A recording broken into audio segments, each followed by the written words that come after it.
Hello, this is Colin Liddell, the Chief Editor of Alternative Right, and this is designed to be a short 5 to 10 minute long podcast commenting on the matters relating to the site and the issues of the day. And today is Saturday the 24th of June 2017. Now, regarding the site, there's been a bit of a change to the look of things. This was kind of forced on me because the previous setup we had, it was working out fine, but then a new problem cropped up, which was the read more links stopped showing for some reason. So basically I had to go into the Blogger back pages and install another template. And this template, it's not too bad. I forget what it's called, but it sort of presents a number of stories with a picture and a headline, but without any text or byline. So it's not exactly ideal. And also it means we don't have the slider feature at the top, which I quite liked.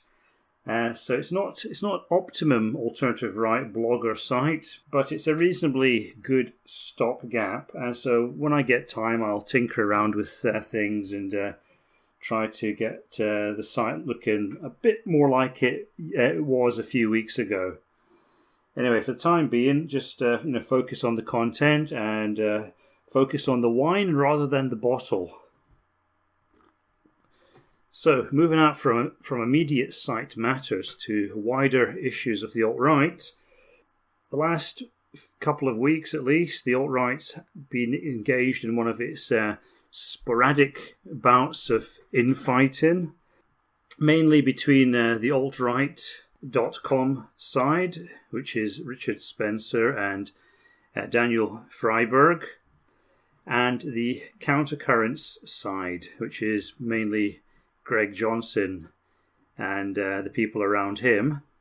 Now, I've had associations with both sides. I used to write quite frequently for Countercurrents, and of course, everybody in the alt-right should know about my association with Richard Spencer. And more recently, I've been contributing occasional pieces for the altright.com site.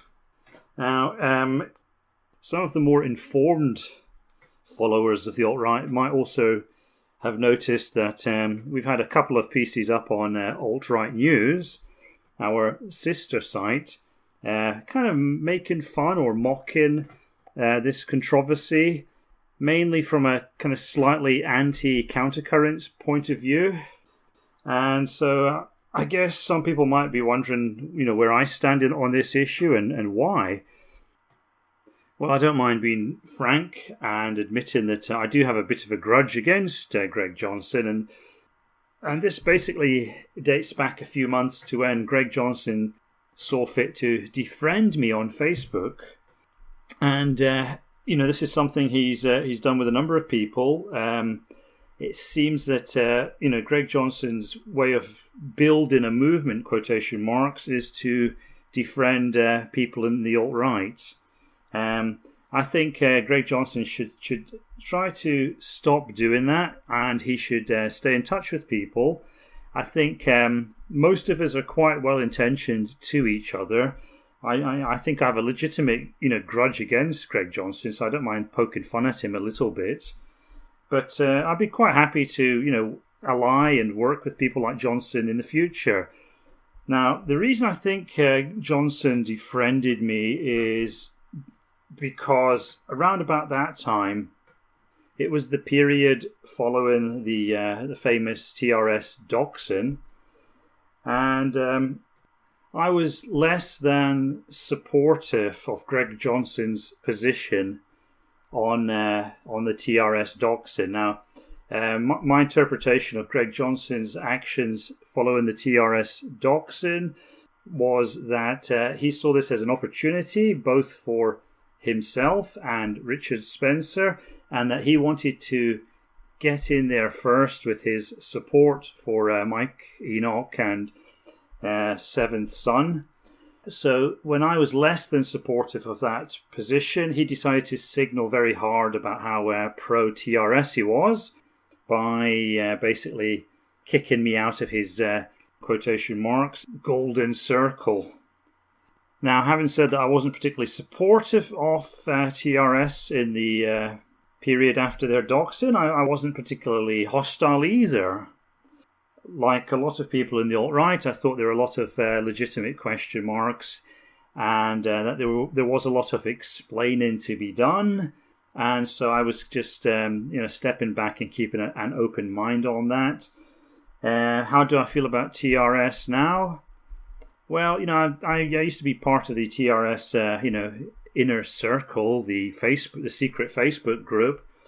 And I never really saw eye to eye with Seventh Son, although I quite liked Mike Enoch.